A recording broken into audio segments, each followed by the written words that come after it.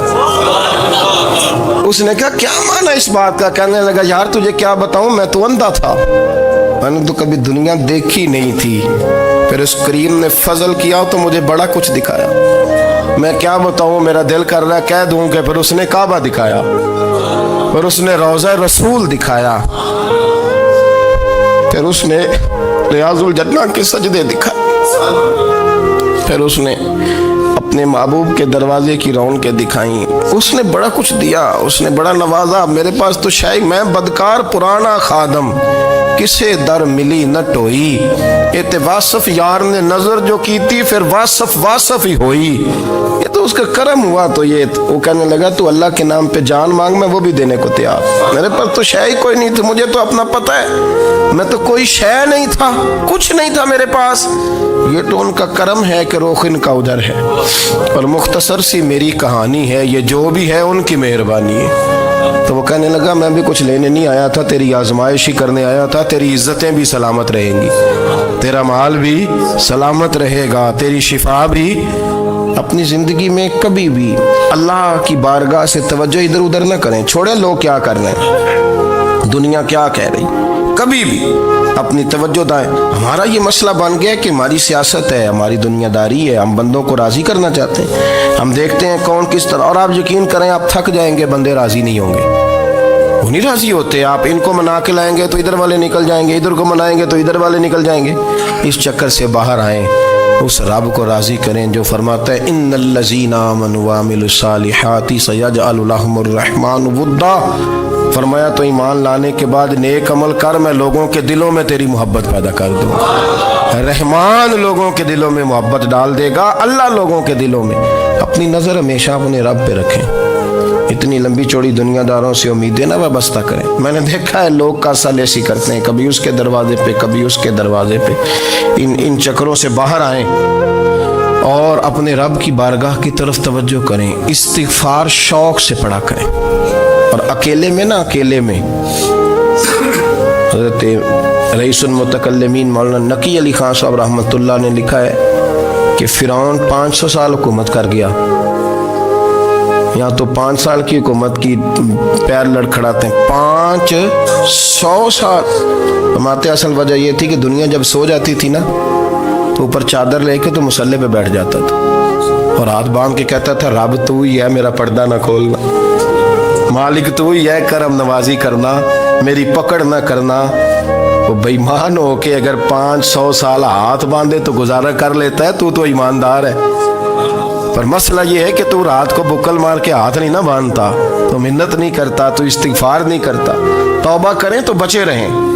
وہ اتنی لمبی حکومت کر گیا چونکہ رات کو کہتا تھا مالک رب تو ہی ہے، لیکن مہربانی فرما، میری پکڑ نہ فرمایا، تو اللہ نے تو اس کو مہلت دے دی۔